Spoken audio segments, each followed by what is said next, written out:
everyone, my name is Punit and welcome to our YouTube channel Commerce Classes by Anup sir.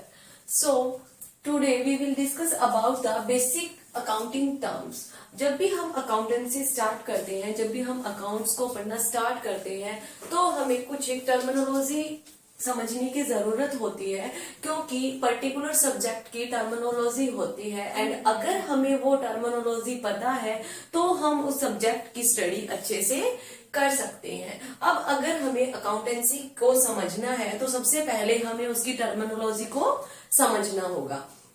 Okay, तो आप देखने से पहले एक बार आप लाइक कर दीजिए, शेयर कर दीजिए एंड अगर आप नए हैं हमारे चैनल पर तो सब्सक्राइब कर दीजिए। ओके, अभी हम स्टार्ट करते हैं बेसिक अकाउंटिंग टर्म की। जो बेसिकली जो हम यूज करते हैं अकाउंटिंग टर्म, वो कौन कौन से यूज करते हैं और कहाँ कहाँ पर हम यूज करते हैं, आइए तो समझते हैं। सबसे पहले बिजनेस ट्रांजेक्शन। बिजनेस ट्रांजेक्शन क्या होती है, सबसे पहले हम समझ लेते हैं कि बिजनेस क्या होता है। अगर कोई भी हम बिजनेस स्टार्टअप करते हैं तो वो करते हैं हम प्रॉफिट मोटिव के लिए, क्योंकि बिना प्रॉफिट मोटिव तो हम बिजनेस करते ही नहीं है। जब भी हम कोई बिजनेस, नया बिजनेस इंट्रोड्यूस करते हैं, उसके पीछे हमारा पर्पज होता है प्रॉफिट मोटिव। अब अगर हमने कोई भी बिजनेस स्टार्ट किया या हमने कोई भी फॉर्म स्टार्ट किया है, एबीसी लिमिटेड नाम से कोई भी कंपनी हमने स्टार्ट की है। अब अगर हमने कंपनी स्टार्ट की है तो हम मैन्युफैक्चरिंग भी कर रहे हैं कंपनी में एंड रॉ मटेरियल का सेल परचेज भी कर रहे हैं एंड रॉ मटेरियल से फिनिश गुड्स में कन्वर्ट करके हम क्या कर रहे हैं, सेल परचेज कर रहे हैं। मान लो सेल कर रहे हैं एंड परचेज भी कर रहे हैं। जिस टाइम हम सेल और परचेज कर रहे हैं उस टाइम हम क्या कर रहे हैं, कुछ ट्रांजैक्शन कर रहे हैं कि किस टाइम हमारी सेल हुई है और कितने अमाउंट की हुई है। जो भी बिजनेस ट्रांजैक्शन होती है in a term of money होती है and transaction basically two type की होती है, external transaction, external and internal. Internal transaction वो ट्रांजैक्शन होती है जो विद इन अ बिजनेस होती है एंड एक्सटर्नल ट्रांजैक्शन वो ट्रांजैक्शन होती है जो हमारी बिजनेस से बाहर के जो हम ट्रांजैक्शन करते हैं उसको बोलते हैं हम एक्सटर्नल ट्रांजैक्शन। अब बात करते हैं कि इंटरनल ट्रांजैक्शन कौन सी होती है। इंटरनल ट्रांजैक्शन होती है जो कि जैसे कि हम डेप्रिसिएशन चार्ज करते हैं ऑन फिक्स एसेट्स पर। और अगर हम बात करें एक्सटर्नल ट्रांजैक्शन की, एक्सटर्नल ट्रांजैक्शन वो ट्रांजैक्शन होती है जैसे कि हम सेल एंड परचेज कर रहे हैं गुड्स का, दैट इज ट्रांजैक्शन। तो यहां तक आपको समझ में आया कि बिजनेस ट्रांजैक्शन क्या होती है। बिजनेस ट्रांजैक्शन होती है जो भी हम ट्रांजैक्शन करते हैं सेल परचेज के टाइम और उन ट्रांजैक्शन को हम रिकॉर्ड करते हैं as a proof, as a remember रही हमें, तो वो होती है हमारी बिजनेस ट्रांजैक्शन। अब हम बात करते हैं इवेंट की। फर्स्ट हमने कर लिया, सेकंड हम बात करते हैं इवेंट की।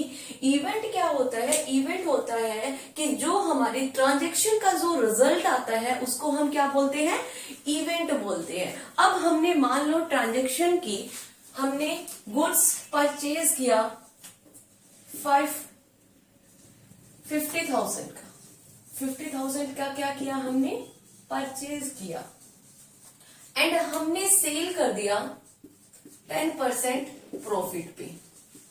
कितना प्रॉफिट हुआ हमें, 10% प्रॉफिट हुआ, यानी कि हमें कितना प्रॉफिट हुआ, 5,000 प्रॉफिट हुआ। That is event. कि अगर कोई भी हम ट्रांजैक्शन कर रहे हैं उससे क्या रिजल्ट मिला, हमें क्या रिजल्ट आया, वो क्या होता है, हमारा इवेंट होता है। लाइक हमने परचेज किया एंड कितने पे सेल कर दिया, 10% प्रॉफिट पे सेल कर दिया 5,000, that is event. Okay, next transaction की हम बात करते हैं अकाउंट्स की। अकाउंट्स क्या होते हैं, हम अकाउंट्स कैसे मेंटेन करते हैं। जैसे कि हमारे पास क्लासिफिकेशन ऑफ द अकाउंट्स करते हैं, पर्सनल अकाउंट होता है, रियल अकाउंट होता है, हमारा नॉमिनल अकाउंट होता है, सेपरेट हमारे क्या होते हैं, अकाउंट्स होते हैं। अब अकाउंट्स को हम कैसे प्रिपेयर करते हैं, जैसे कि हम बनाते हैं कैश अकाउंट बनाते हैं या फिर कोई भी पर्सन से रिलेटेड राम अकाउंट। जो भी अकाउंट हम बनाते हैं कैसे बनाते हैं, एक साइड हमारी डेबिट साइड होती है and other is credit side. Okay, and जो भी हमारे अकाउंट्स होते हैं, जो personal account, real account, nominal account, सभी के अलग अलग रूल होते हैं एंड इस पर भी हमने एक वीडियो बना रखी है, क्लासिफिकेशन ऑफ द अकाउंट्स। तो अगर आपको क्लासिफिकेशन ऑफ द अकाउंट्स देखना है तो आप हमारे प्रीवियस लेक्चर में देख सकते हैं। सो ये होते हैं अकाउंट्स। अब बात करते हैं कैपिटल की। कैपिटल क्या होता है? जब भी कोई बिजनेसमैन स्टार्टिंग में बिजनेस को स्टार्टअप करते टाइम जो भी इंट्रोड्यूस करता है अमाउंट को, दैट इज कैपिटल। कैपिटल जो होती है हमारी, जो प्रोप्राइटर होता है वो इन्वेस्टमेंट करता है जो अमाउंट, वो क्या कहलाती है? हमारी कैपिटल कहलाती है। अब कैपिटल का क्या फॉर्मूला रहता है हमारा?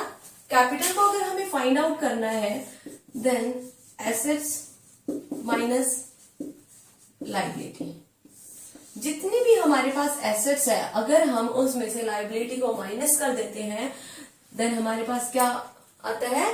कैपिटल आती है। ओके, नेक्स्ट अगर हम बात करें ड्राइंग। अब बात करते हैं कि ड्राइंग क्या होती है। ड्राइंग क्या होती है? जब प्रोप्राइटर या ओनर अपने पर्सनल एक्सपेंसेस के लिए कुछ अमाउंट को विड्रॉ कर लेता है from the business. Withdraw from the business, क्योंकि जो बिजनेस होता है वो हमारी सेपरेट लीगल एंटिटी होती है। ओनर और बिजनेस जो होता है वो दोनों अलग अलग होते हैं। तो जब जो प्रोप्राइटर होता है विड्रॉ कर लेता है कुछ अमाउंट फ्रॉम द बिजनेस में से, दैट इज ड्रॉइंग कंसीडर की जाती है। अब बात करते हैं लायबिलिटी की। लायबिलिटी क्या होता है? लायबिलिटी होता है कि जो अमाउंट हमें पे करनी है आउटसाइडर को, दैट इज लायबिलिटी। लायबिलिटी की अगर हम बात करें, जो भी हम आउटसाइडर को पेमेंट करते हैं, जो भी हमारा उत्तरदायित्व होता है, यानी कि हमने पेमेंट करनी है किसी को, अगर हमने पेमेंट करनी है तो उसको हम अकाउंट्स की लैंग्वेज में क्या बोलेंगे? लायबिलिटी बोलेंगे। एंड अगर हमें लायबिलिटी फाइंड आउट करनी हो तो हम क्या करेंगे? Assets minus capital.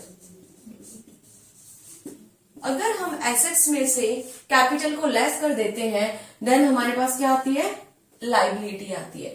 अब अगर लायबिलिटी की बात करें तो लायबिलिटी फर्दर डिवाइड होती है टू पार्ट्स में, इंटरनल एंड एक्सटर्नल। जो इंटरनल लायबिलिटी होती है हमारी, वो होती है कि अब जैसे मैंने आपको बताया कि जो ओनर होता है और जो हमारा बिजनेस होता है वो दोनों क्या होते हैं? सेपरेट होते हैं, दोनों अलग अलग होते हैं। अब जब ओनर ने बिजनेस को स्टार्टअप किया तो कुछ अमाउंट क्या किया? लगाया, इसके ऊपर कुछ अमाउंट लगाया, कुछ कैपिटल इंट्रोड्यूस की, एंड बिजनेस बदले में क्या देता है? प्रॉफिट। जो प्रॉफिट दे रहा है, मान लो A% है, जो A को प्रॉफिट मिल रहा है वो क्या है? फर्म के लिए लायबिलिटी है। कैसी लायबिलिटी?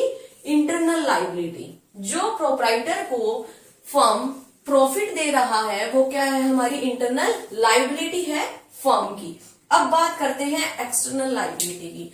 एक्सटर्नल लायबिलिटी कौन सी होती है?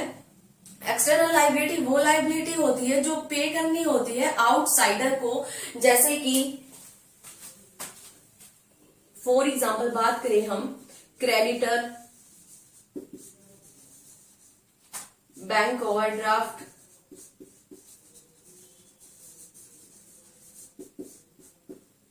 ओके। जो अगर हमारे पास क्या है? क्रेडिटर को पेमेंट करना है। बैंक ओवरड्राफ्ट क्या होता है? अगर हमने बैंक से अगर हमने ज्यादा अमाउंट अगर विड्रॉ करवा लिया, जितने हमारे पास अकाउंट्स में अवेलेबल अमाउंट है, मान लो 10,000 हमारे अकाउंट्स में अवेलेबल है और हमने 12,000 विड्रॉ करवा लिए, that is bank overdraft. Bank overdraft बोल सकते हैं। Bills payable, unpaid bills payable आ जाता है, लोन आ जाता है। कोई भी अगर हमने लोन ले रखा है तो वो क्या होती है? हमारी लायबिलिटी। अब अगर हम बात करें जो एक्सटर्नल लायबिलिटी होती है फर्दर, वो भी टू पार्ट्स में डिवाइडेड होती है। वो भी टू पार्ट्स में डिवाइडेड होती है। Non current liability and current liability.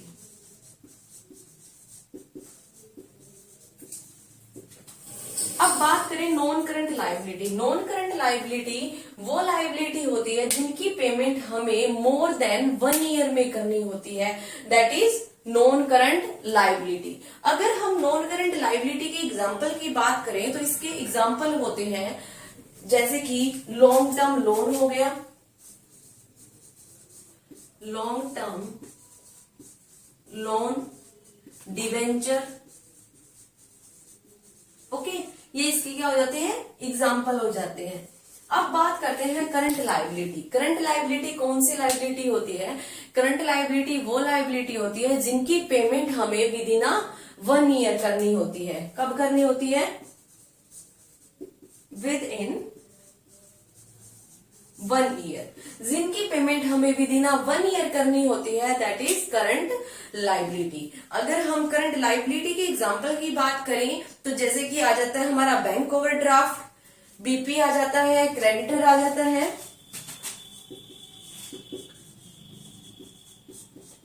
Bank overdraft, bills payable, creditor etcetera, ये हमारे आ जाते हैं करंट लायबिलिटी में। ये था सारा हमारा लायबिलिटी के बारे में। आपको डिटेल से डिस्कशन कर लिया, होप सो आपको पता भी चल गया होगा कि हमारे पास इंटरनल होती है, एक्सटर्नल होती है, फर्दर डिवाइडेड होता है नॉन करंट में और करंट लायबिलिटी में। ओके, अब हम डिस्कशन करते हैं कि नेक्स्ट टर्म हमारे पास आती है एसेट्स। अब बात करते हैं कि एसेट्स क्या होती है।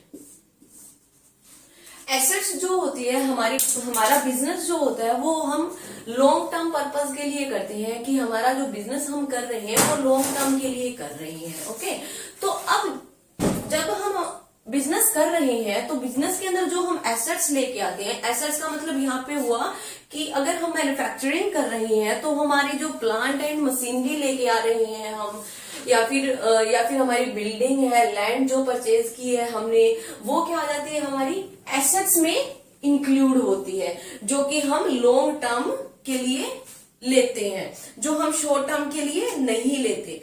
अगर हम एसेट्स की बात करें तो एसेट्स के एग्जाम्पल हो जाते हैं जैसे stock.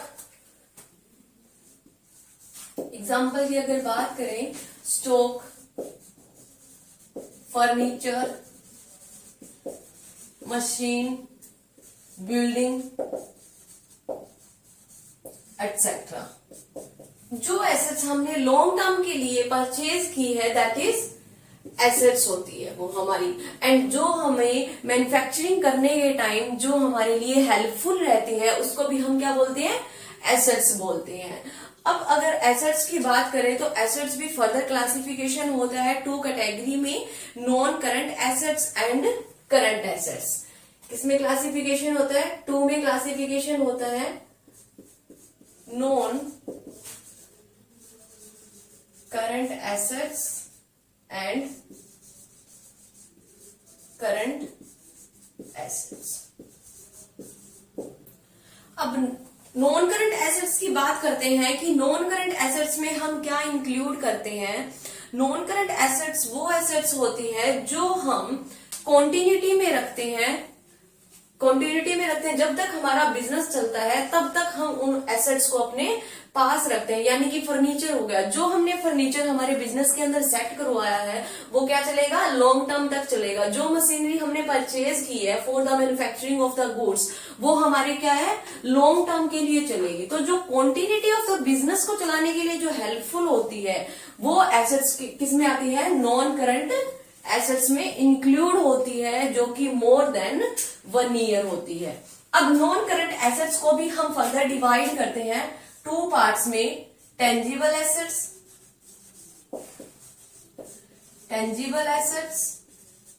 And intangible assets. Tangible assets कौन सी एसेट्स होती है? टेंजिबल एसेट्स वो एसेट्स होती है जिनको हम टच कर सकते हैं, सी कर सकते हैं, देख सकते हैं हम, जिनको लाइक मशीनरी होगी, फर्नीचर हो गया, टेबल, चेयर एक्सेट्रा, जो भी एसेट जिनको हम टच कर सकते हैं, देख सकते हैं, that is tangible assets. And अगर हम इनटेंजिबल एसेट्स की बात करें तो intangible assets those assets which do not have physical existence, जिनका कोई भी फिजिकल एग्जिस्टेंस नहीं है, and which we can not see and can not touch, जिनको हम टच नहीं कर सकते, लाइक गुडविल आ जाता है, ट्रेडमार्क आ जाता है, एंड कंप्यूटर सॉफ्टवेयर आ जाता है, पेटेंट, कॉपीराइट एक्सेट्रा। ओके, अब बात करते हैं हम करंट एसेट्स की। जो करंट एसेट्स होती है उसको हम फ्लोटिंग एसेट्स बोलते हैं एंड सर्कुलेटिंग एसेट्स भी बोलते हैं। ये आपके लिए इंपॉर्टेंट है। जो करंट एसेट्स होती है उसको हम क्या बोलते हैं? फ्लोटिंग एंड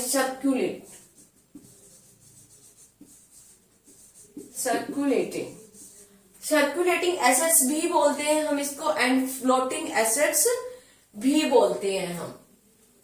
अब अगर करंट एसेट्स की बात करें तो करंट एसेट्स वो एसेट्स होती है जिनको हम विद इन 1 ईयर कैश में कन्वर्ट करवा सकते हैं।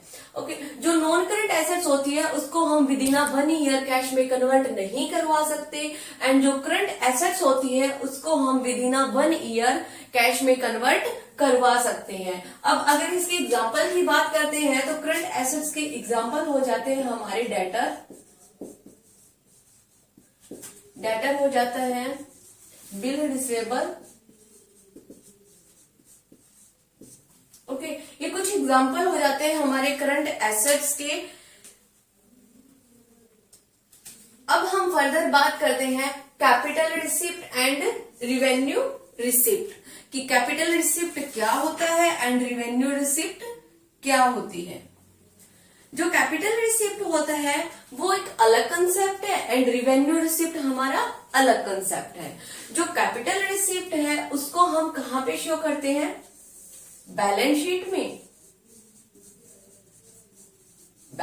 में शो करते हैं। एंड जो रिवेन्यू रिसिप्ट है इसको हम ट्रेडिंग या फिर statement of profit and loss account में शो करते हैं। ओके, अब होती क्या है कैपिटल रिसिप्ट? कैपिटल रिसिप्ट होती है हमारी, जो अगर मैं एग्जांपल की बात करूं कैपिटल रिसिप्ट में हम क्या एग्जांपल लेंगे? फर्स्टली हम लेंगे amount receive from sale of fix assets. अगर हमने कोई भी एसेट्स को सेल कर दिया उस टाइम जो हमें अमाउंट रिसीव हुई दैट इज कैपिटल रिसिप्ट। इसके अगर एग्जांपल की बात करें, amount receive time of sale fix assets. अगर हम फिक्स एसेट्स को सेल करते हैं एंड उस टाइम जो हमें अमाउंट रिसीव होता है that is capital receipt. And अगर हम बोल सकते हैं अगर कैपिटल कंट्रीब्यूशन किया गया है by the proprietor partners, and अगर हमें अमाउंट रिसीव हुई है bye issuing the share debenture that is capital receipt. अब अगर हम बात करते हैं कि रिवेन्यू रिसिप्ट की, कि रिवेन्यू रिसिप्ट कब होती है? हमें रिवेन्यू रिसिप्ट के क्या एग्जांपल होते हैं? Money obtain from sale of goods. अगर हमने गुड्स को सेल किया है एट दैट टाइम जो अमाउंट हमें रिसीव हुआ है that is revenue receipt. And अगर हमें कमीशन रिसीव हुआ है, सैलरी रिसीव हुई है दैट इज रिवेन्यू रिसिप्ट बोलेंगे हम। अब बात करते हैं नेक्स्ट एक्सपेंडिचर की। एक्सपेंडिचर क्या होता है? एक्सपेंडिचर क्या होता है कि जो भी कॉस्ट हमें बियर करनी पड़ती है, जो कॉस्ट हमें पे करनी पड़ती है at the time of the manufacturing of the goods that is expenditure.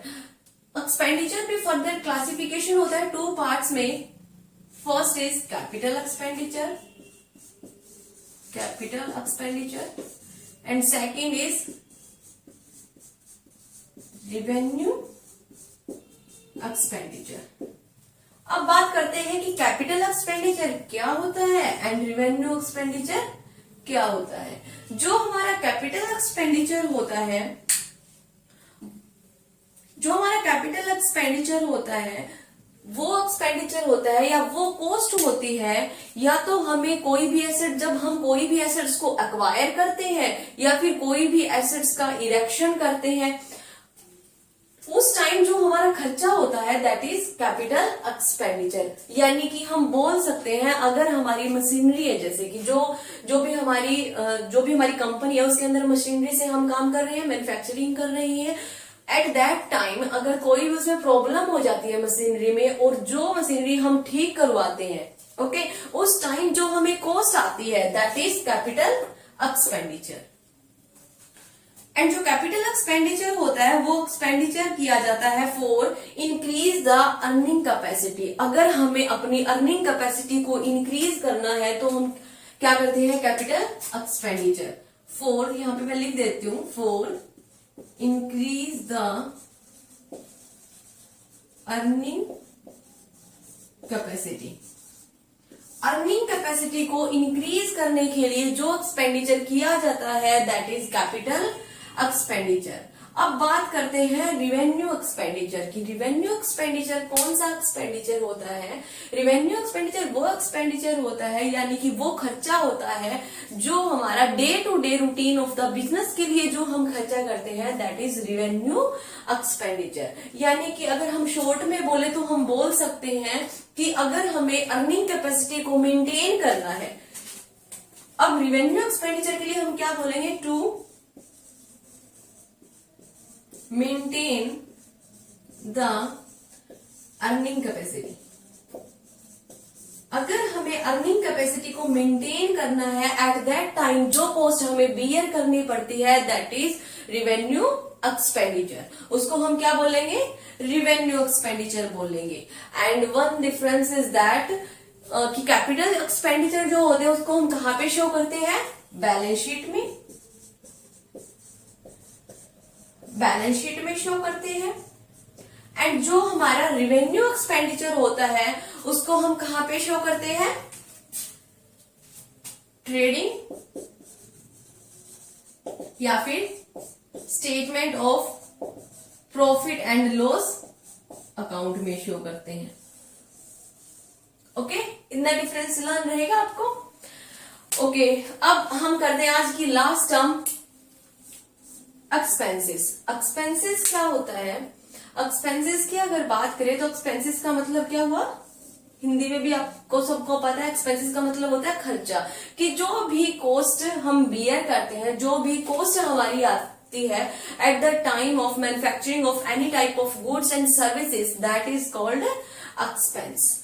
अब अगर एक्सपेंस का आपको फर्दर बताया जाए तो एक्सपेंस कब होता है, at the time of the cost of good sold. जो कॉस्ट आती है जब हम सोल्ड करते हैं या हम सेलिंग करते हैं, जिस टाइम उस टाइम जो हमें कॉस्ट आती है वो भी क्या होता है, हमारे लिए एक्सपेंस होता है। जो अमाउंट हमने पे किया है, जो अमाउंट हम पे करते हैं as a rent, as a commission, as a salary, as a wages, that is also called expense. वो हमारे लिए क्या होता है, एक्सपेंस होता है, यानी कि हमारे लिए खर्चा होता है। Okay, so this is all about the basic term of accounting. Accounting के टाइम हम क्या क्या टर्म यूज करते हैं तो ये सब उसके बारे में है। अगर आपको फिर भी आपको कोई प्रॉब्लम है तो आप कमेंट बॉक्स में हमें बता सकते हैं एंड पूछ सकते हैं। And please like, share and subscribe my YouTube channel. Thank you.